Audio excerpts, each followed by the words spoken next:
For Creamer Media's Polity, I'm Shannon de Rehove. Researcher and analyst Professor Raymond Suttner joins me for Suttner's View, a weekly commentary on South Africa's political scene.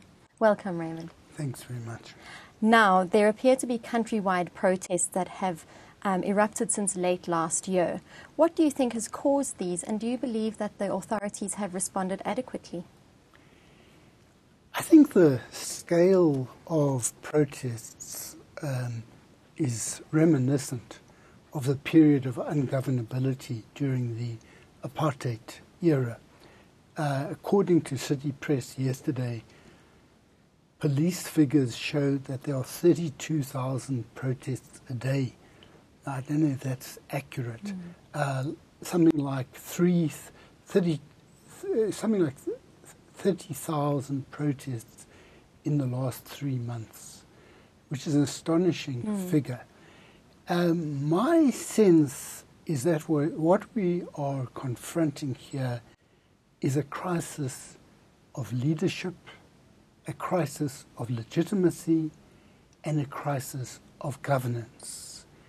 People do not trust the leadership at the moment. If they say they will stamp out corruption, people don't take it seriously. The thing about the leaders who people really respect, Oliver Tambo, Walter Sisulu, and Nelson Mandela, is that there was no question of their integrity and people trusted them completely. That is why we saw this almost universal, astonishingly universal level of grief with the death of Mandela. People felt that this was a person who cared for them, who was not callous about their sufferings. Now, what people feel about the current leadership is that they cannot be trusted because the problems about which people are protesting in almost all of these areas relate to basic utilities, basic human needs, where there has been diversion of funds in a range of ways from the public good into private pockets. Sometimes it has happened through direct corruption, and the president came to power setting a precedent because the only way he could become president was through the suppression of hundreds of charges of fraud. Now, this corruption, which we see in Kandla and a number of other cases, has seeped down to every level of government. And people have a sense that far from their following the normal procedures to achieve a remedy having any effect, the same problems have persisted for years and years and years. People say, I am on the list for the RDP and someone else who's a friend of the councillor has got there before me, or the sewerage is seeping into people's homes and government knows about it, does nothing about it. The councillors are benefiting, or tenders have been given. It's not always criminality. Through patronage, tenders are given to people who are closely associated with members of leadership at one or other level, and they fail to perform adequately. A crisis of leadership, and the crisis of leadership derives from a crisis of trust in the leadership. But we also have a crisis of governance, because when you have protests on the scale of these we are seeing nowadays, it amounts to ungovernability. And it doesn't seem that the present government has a plan for addressing it. Now, the Gauteng Commissioner of Police this week said that People are blaming the police for deaths and injuries, and while he conceded that the crowd control methods may not be adequate, he said that they are put in the middle of a situation where government is not delivering on its undertakings, on its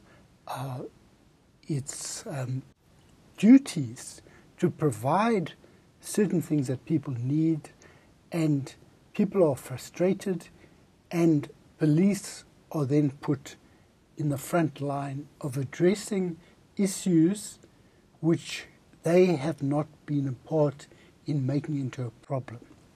But we know that the police are able to control crowds, as we saw during the 2010 Soccer World Cup. Well, I don't think the 2010 World Soccer Cup was as dangerous for them. They, in the Soccer World Cup, had to take measures to ensure safety of people attending these events, arriving at the airport, and a range of things. But what you're dealing with in the present is that they are confronting angry crowds, sometimes threatening crowds, because sometimes they have started by attacking out of frustration. They've attacked government buildings, some of which are, people always say, oh, well, why do they benefit? Why do they destroy clinics and schools and libraries? These are for their benefit. But, you know, they say absolute power corrupts absolutely, but absolute powerlessness also has a corrupting effect, in the sense that people who are desperate will take steps against any target, even if it is a target that in the long run ought to benefit them. In the short run, they don't know what to do. What do you think government can do, and the state can do, to remedy the situation? I think we're talking about a situation that government is not really in a position to remedy, because it is a situation of illegitimacy, and we need, as citizens, to enter the political terrain and claim our rights under the Constitution.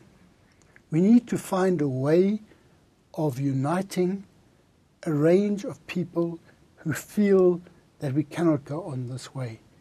Business, obviously, will have a problem with a situation where the country is in flames, because they need stability for investment. It will affect our foreign investment. It will affect the investment inside the country, but it will also affect the capacity of the present government to have a relationship of cooperation with major stakeholders like business and the trade unions. And so what I have been arguing for a long time, but I don't have the resources to do it, is that we need a movement of people, a combination of concerned citizens who come together around common goals: clean government, rule of law, constitutionalism, clamping down on wrongdoers, and meeting basic needs as is required by the Constitution. And in order to do this, one has to be patient and also non-sectarian. In other words, I can't say we must all agree on X. You have to say, what are the problems that a range of people face, draw these together as a broad program, and from that broad program, you try to build a movement that can try to restore the gains that we had in 1994. Is that not where the National Development Plan falls in?